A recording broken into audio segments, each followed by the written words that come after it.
ये हम जो कश्मीर में टेररिज्म की बातें सुनते रहते हैं और हम सुनते हैं कि टेररिज्म एंटी टेररिज्म ऑपरेशंस चलते हैं।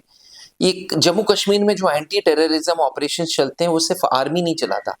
Army, Jammu Kashmir police and CRPF ये मिलके जॉइंट ऑपरेशंस चलाते हैं। यही एंटी टेररिज्म ऑपरेशंस होते हैं और इन्हीं ऑपरेशंस में आतंकवाद का खात्मा होता है।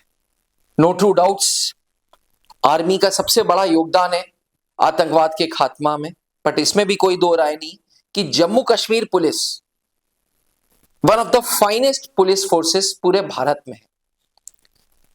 आज इस वीडियो में मैं बात करूंगा एक ऐसे इंसिडेंट के बारे में जहां आर्मी और जम्मू कश्मीर पुलिस सामने सामने आ गया और मीडिया में, ऑनलाइन चैनल्स पे, न्यूज चैनल्स पे आर्मी पे एलिगेशंस आ गए कि आर्मी ने पुलिस वालों के साथ कुछ मारपीट की। इस वीडियो को बनाते वक्त मैं आपको बता दूं, आर्मी वालों के अगेंस्ट कुछ वारदात, कुछ इंसिडेंट्स पहले भी हो चुके हैं। हैदराबाद में हो चुका है, बैंगलोर में हो चुका है, उड़ीसा में हो चुका है और कहीं ना कहीं वी नीड टू रियलाइज कि इंडियन आर्मी अगर है तो हम आप आराम से ये वीडियो मैं बना पा रहा हूं, आप आराम से ये वीडियो देख पा रहे हैं। उसका कारण है कि हमारे बॉर्डर सिक्योर्ड है। तो एक लेवल ऑफ रिस्पेक्ट हम सबके जहन में, हम सबके दिल में, हम सबके दिमाग में होनी चाहिए टुवर्ड्स इंडियन आर्मी। बाहर के देश हमारी आर्मी को की रिस्पेक्ट करते हैं और हमारी देशवासी, हमारी कुछ पुलिस फोर्सेस आर्मी वालों की रिस्पेक्ट नहीं करती। ये एक बहुत ही दुखद सिचुएशन है, ये बहुत ही दुख देने वाली, बहुत ही चिंताजनक सिचुएशन है। हुआ यूं, कश्मीर में, जम्मू कश्मीर में एक डिस्ट्रिक्ट है किश्तवाड़ डिस्ट्रिक्ट। इस डिस्ट्रिक्ट में डीसी साहब, डिस्ट्रिक्ट कलेक्टर पंकज कुमार शर्मा जी की गाड़ी, उनकी कॉन्वॉय जा रही थी, इतने में सामने से आर्मी की गाड़ियां जाने लगी। इसमें आर्मी की गाड़ियों में सैनिकों की वाइफ, सैनिकों के बच्चे, प्रोबेबली ऐसा माना जा रहा है कि ये लोग अपने फैमिली मेंबर्स से मिलने आए थे। ऐसा होता है कि जब आप फील्ड पोस्टिंग में होते हो तो आप परिवार वालों से मिल नहीं पाते हो, तो फैमिली वाले एक महीने में एक बार आ जाते हैं, आमतौर में गर्मी की छुट्टियों में, और अपने लव्ड वन से मिलने आ जाते हैं। तो आर्मी की कॉन्वॉय जा रही थी, इतने में डीसी साहब, जो डिस्ट्रिक्ट कलेक्टर पंकज कुमार शर्मा जी हैं, इनकी गाड़ी रुकी रह गई। 5 मिनट हो गए, 10 मिनट हो गए, 15 मिनट हो गए, इन्होंने आपा खो दिया कि मैं साला डीसी हूं, मैं डिस्ट्रिक्ट कलेक्टर हूं, मैं डीएम हूं, मैं इतनी देर कैसे रुकूंगा।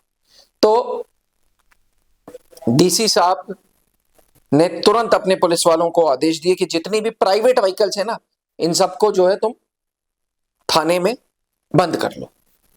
तो आर्मी की गाड़ियां छोड़ दी गई, पर आर्मी की कॉन्वॉय में जितनी प्राइवेट व्हीकल्स थी उनको अथोली पुलिस स्टेशन लेके गए और रख ली गई। अब ये मैटर जब आर्मी वालों ने अपने सीओ साहब को बताया तो कर्नल साहब ने एक कंपनी कमांडर को बोला, मेजर साहब को, कि भाई जा यार, एमिकेबली बड़े प्यार से इस चीज का सोल्यूशन निकाल और उनको सॉरी वॉरी बोल और अपनी गाड़ियां छुड़वा के आ जा। जब मेजर साहब और 10-12 जवान गए, उसमें से मेजर साहब के साथ साथ एक जेसीओ साहब भी थे। इस वीडियो में मैं नाम नहीं लूंगा, कुछ मीडिया चैनल्स ने नाम लिया है, but I prefer not to name them, और नाम देना भी नहीं चाहिए। तो मेजर साहब, जेसीओ साहब और कुछ जवान गए। पहले तो अथोली पुलिस स्टेशन का गेट बंद था। अब भाई, पुलिस स्टेशन कभी सुना है कि पुलिस स्टेशन में गेट बंद हो? और वो पुलिस स्टेशन जो कुछ घंटे पहले तक आर्मी के साथ काम कर रही थी। ऐसा हुआ क्यों? ऐसा हुआ क्योंकि डीसी साहब ने इंटरवीन कर दिया था। पुलिस वालों की ऐसा कोई गलती नहीं है, वहां लीडरशिप की गलती है। भाई, जब डीएम साहब तुम्हें आदेश दे रहे हैं तो तुम्हें सुनना पड़ेगा। तो डीसी साहब ने जब आदेश दिए तो पहले तो पुलिस स्टेशन बंद था, फिर आर्मी के कंपनी कमांडर मेजर साहब, कुछ जवान गेट कूद के अंदर घुसे, उतने में जेसीओ साहब के ऊपर बंदूक दाग दी। अब इमेजिन करो यार, आर्मी वालों के ऊपर बंदूक दाग रहे हो, कौन दागता है आर्मी वालों के ऊपर बंदूक? दुश्मन, टेररिस्ट, पाकिस्तानी। और फिर क्या होता है? उनका खात्मा होता है। भैया इफ यू आर, आप राष्ट्रीय राइफल्स के जवानों पे, राष्ट्रीय राइफल के मेजर साहब के ऊपर बंदूक दागे बैठे हो, इज दिस अ जोक? ये कोई जोक है?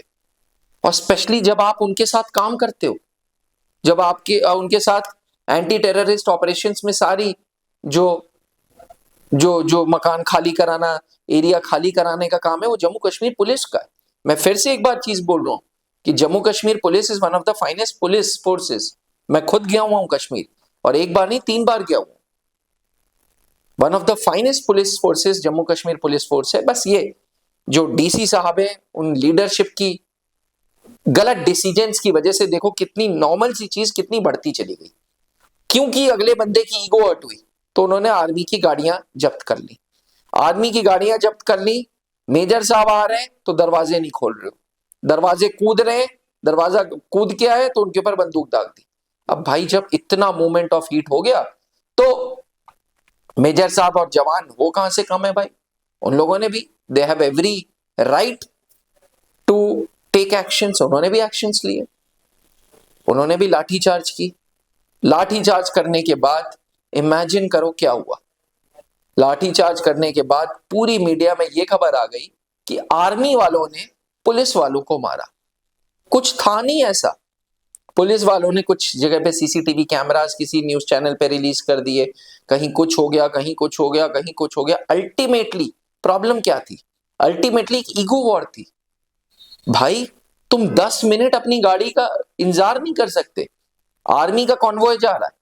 कल को ये वॉर लाइक सिचुएशन होती तब तो भारत सरकार के आदेश थे कि सारी गाड़ियां रुकेंगी, फौज की गाड़ी पहले जाएगी।